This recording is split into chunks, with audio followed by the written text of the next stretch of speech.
여러분 안녕하십니까. 장동혁 국민의힘 당대표가 당원 게시판 여론 조작 게이트와 관련해 한동훈 전 대표에 대한 제명을 비난하고 장 대표를 흔드는 당 안팎 일부 세력의 공세에 배수진을 치며 정면 대응했습니다. 당원 게시판 사건에 대한 경찰 수사를 통해 한동훈이 결백한 것으로 밝혀지면 자신이 정치적 책임을 지겠다고 했습니다. 바꿔 말하면 당계 사태와 관련된 당무감사위의 조사와 중앙윤리위의 한동훈 징계 결정을 전폭적으로 신뢰한다는 자신감의 표명입니다. 박성훈 국민의힘 수석대변인은 어제 국회에서 열린 비공개 의원총회 직후 장 대표는 경찰 수사에 적극 협조하겠다고 했다. 사실관계에서 갖가지 의혹이 있기에 경찰 수사를 통해 털고 가겠다고 말했다고 밝혔습니다. 장동혁 대표는 소속 의원들 앞에서 경찰 수사를 통해 한동훈에 대한 당의 징계가 잘못된 것이란 사실이 밝혀지면 정치적 책임도 지겠다고 말했습니다. 이에 따라 국민의힘은 당원 게시판 사건을 경찰에 수사 의뢰하는 절차를 밟을 것으로 보입니다. 강제 수사권을 갖고 있는 경찰이 IP와 게시글이 작성된 장소만 특정한다면 한동훈 일가가 여론 조작에 실제 관여했는지 여부를 확인해 수사를 마치는 것은 시간 문제입니다. 그리고 그 공식적인 수사 결과가 어떨 것이라는 것은 우리가 충분히 짐작할 수 있습니다. 국민의힘은 한동훈에 대한 제명을 확정하면서 수사 의뢰를 병행해야 한다는 지적이 당원과 국민들 사이에 많았지만 이미 자유대한호국단 등 우파 시민단체들의 고발이 있었던 만큼 일단 수사 의뢰를 보류한 바가 있습니다. 하지만 한동훈과 친한계가 계속 징계에 불복하고 장동혁 지도부 흔들기에 열을 올리고 있는 만큼 당계 사건에 대한 총체적 진상을 확실히 밝혀 김경수 드루킹 사건처럼 범법 혐의가 드러나면 형사처벌로도 이어져야 한다는 의지를 분명히 표명한 것입니다. 국민의힘 지지층에서는 한동훈 제명에 찬성하는 비율이 반대하는 비율보다 압도적으로 높습니다. 여론조사 전문기관 리서치뷰가 한동훈에 대한 제명이 국힘 최고위원회에서 확정된 지난달 29일부터 31일까지 사흘간 조사를 실시해 2월 2일 공개한 여론조사 결과에 따르면 국힘 지지층에서 제명 찬성은 65.6%인 반면 반대는 26.4%에 그쳤습니다. 제명에 찬성하는 국힘 지지자들이 반대 의견에 2.48배나 됐습니다. 한동훈과 그 주변 세력을 노골적으로 비호해온 올드미디어들의 집요한 가스라이팅에도 불구하고 국힘 지지층 사이에서는 한동훈 제명 결정에 대한 공감대가 폭넓게 형성됐음을 보여줍니다. 또 이념적으로 자신이 보수층이라고 응답한 사람의 한동훈 제명 찬성률은 59.4%로 반대 31.9%의 1.86배였습니다. 더불어민주당 등 좌파 정당 지지층을 포함한 전체 응답자 중에도 찬성이 48.1%로 반대 38.4%보다 9.7%포인트 높았습니다.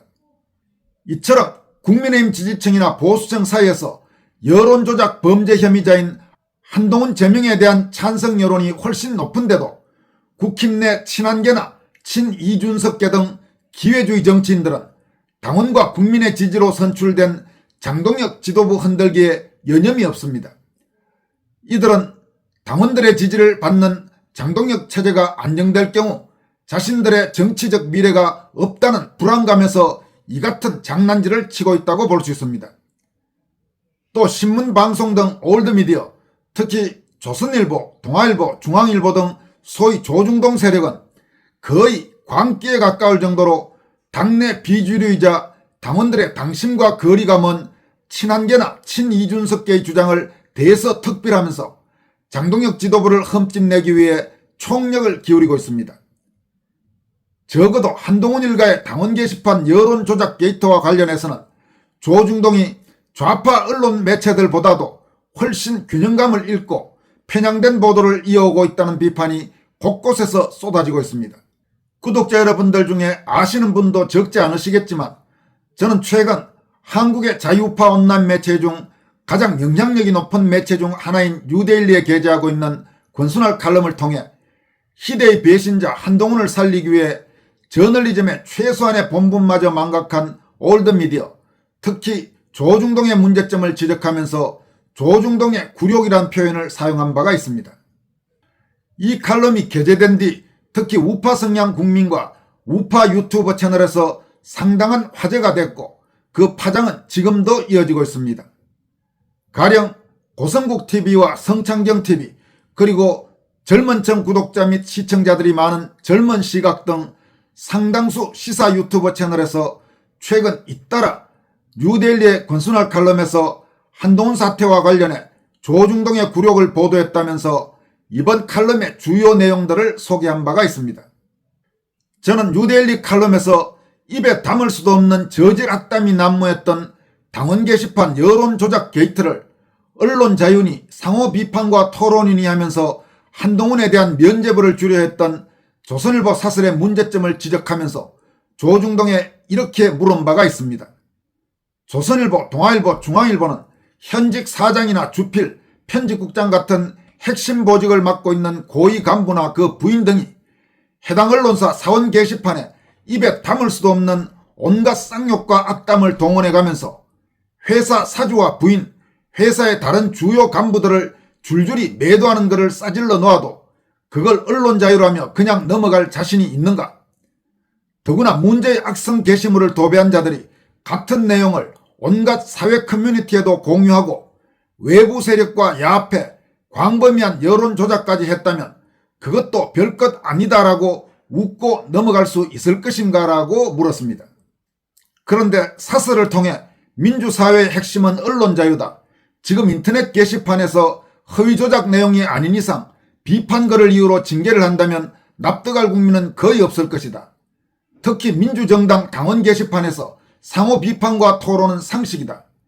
그런데 익명 게시판에 대통령 부부 비판글을 올린 것을 품위 유지와 비방 금지 등을 위반한 행위라고 징계한다면 앞으로 누가 당원 게시판에 글을 올려 반대 의견을 밝히겠나라고 엄숙히 선언했던 조선일보의 이율 배반적 민낯을 드러낸 일이 발생했습니다. 온라인 매체 뉴데일리는 국민들에 대한 매체 홍보 차원에서 홈페이지에 게재된 주요 외부 필진의 칼럼을 매주 한 차례 선택한 뒤 요약 압축해서 조선일보 사설면, 즉 오피니언면에 광고료를 지불하고 내보내고 있습니다. 이와 관련해서 일부 우리 구독자들 사이에 오해가 있는데 그 조선일보 사설면에 나가는 뉴데일리의 칼럼 광고는 제가 광고를 낸 것이 아니고 뉴데일리에서 광고를 내는 겁니다. 그에 대해서 가끔 오해하시는 분들이 있던데 오해 않으시길 바랍니다. 현재 뉴데일리 객원 칼럼니스트, 즉 사회 칼럼니스트 자격으로 이 매체에 글을 쓰는 제 칼럼 중 상당수가 지금까지 뉴데일리 독자들에 이어 조선일보 사설면 광고를 통해 조선일보 독자들에게도 전달됐습니다. 그런데 한동훈 당계 게이트와 관련해 올드미디어, 특히 소위 조중동의 문제점을 지적한 이번 칼럼 압축본을 뉴데일리가 평소처럼 조선일보의 광고 형태로 게재하려 하자 조선일보가 난색을 표하면서 게재하지 못하겠다고 한 모양입니다. 조선일보가 얼마 전 사설을 통해 민주사회의 핵심은 언론 자유다. 익명 게시판에 대통령 후보 비판글을 올린 것을 품위 유지와 비방 금지 등을 위반한 행위라고 징계한다면 앞으로 누가 당원 게시판에 글을 올려 반대 의견을 밝히겠나라고 주장했던 사실을 생각한다면 뭔가 좀 앞뒤가 맞지 않아도 한참 맞지 않는다는 느낌을 지울 수 없습니다. 조선일보는 자신들의 보도에 대한 그 정도의 비판도 자기들의 지면에, 더구나 자기들의 기사가 아니고 외부 언론 매체인 뉴데일리가 광고료를 내가면서 그렇게 광고로 싣겠다고 하는 것을 싣지 못하겠다. 그 정도로 쫌생이인데 뭔 지금까지 이렇게 사설인이 기사를 통해서 온갖 좋은 소리를 다 해왔는지 모르겠습니다. 조중동을 포함해서 한동훈 제명 후에도 악을 쓰며 입에 거품을 물고 한동훈을 비유하는 자들 중에는 평소 보수의 품격 운운하는 말을 입에 달고 살던 사람들이 적지 않게 눈에 띕니다. 조갑제도 아주 대표적인 케이스죠. 한동훈과 그 가족들이 지금까지 저지른 짓들이 보수의 품격에 어울리는 행동이라면 그따위 보수는 시궁창에 던져버리는 것이 좋을 것입니다. 그런 자들이 말하는 수준의 보수가 소위 진짜 보수라면 절대로 그런 자들과는 뭐라도 같이 하고 싶지 않은 국민이 한두 명이 아닐 것입니다. 그리고 그런 보수의 품격 운운하면서 한동훈을 옹호하는 수준의 그따위 정치인들이라면 어느 정당이라도 투표하고 싶지 않은, 절대로 그런 자들에게는 표를 주고 싶지 않은 국민이 또 한두 명이 아닐 것입니다. 이어서 전해드릴 내용은 한동훈을 우익진영 내 불가촉 천민이라고 표현한 바 있던 판사 출신의 차기환 변호사, 그 내용을 여러분들에게 이미 소개해드린 바가 있습니다만, 그 차기환 변호사가 한동훈 문제와 관련해서 다음과 같은 입장을 밝혔습니다.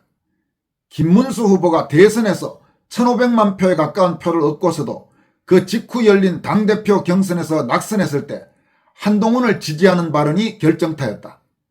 장동혁 대표는 분명하게 한동훈에 대하여 반대를 했다. 그건 보궐선거 또는 차기 국회의원 선거에서 공천 여부를 의미하기도 했다. 윤통 탄핵으로 인한 우익진영 시민들의 분노 에너지를 가볍게 본 김문수 후보가 결정적인 실수를 한 것이고, 조중동 레가시 미디어의 힘을 얻었으나 사상 초유로 대선 후보였던 이가 낙선을 했다. 그때 한동훈에 대하여 나는 이제 우익진영 내 불가촉 천민이라 표현했다. 그와 가까이 하는 이들은 우익진영 내 후보로서 차기 선거에서 악영향을 받게 될 거라는 의미였다. 지금 한동훈 계보로 활동하는 국회의원들이나 당협위원장들은 대통령 탄핵을 2번이나 겪은 우익진영 시민들의 분노, 상처, 슬픔이 얼마나 깊고 사무치는 것인지 이해하지 못한다. 그런 사람들은 따로 탈당해 정당을 만들고 국민의 심판을 받아 국힘당을 이기는 것이 정치 도리에 맞다. 차기환 변호사의 지적 100% 공감할 수 있는 내용입니다. 그러니까 한동훈 떨거지들 전부 탈당해서 자기들이 국힘당을 이겨보기 바랍니다. 왜 국힘당 안에 남아서 당원과 국민들의 지지로 선출된 정당한 당대표와 지도부를 흔드는 사실상의 당내 쿠데타를 획책하고 있는지 도저히 용서할 수 없는 자들입니다. 그리고 앞으로 저런 자들에 대해서는 그에 합당한 책임을 반드시 물어야 할 것입니다. 지금까지 권순할TV였습니다. 여러분 고맙습니다.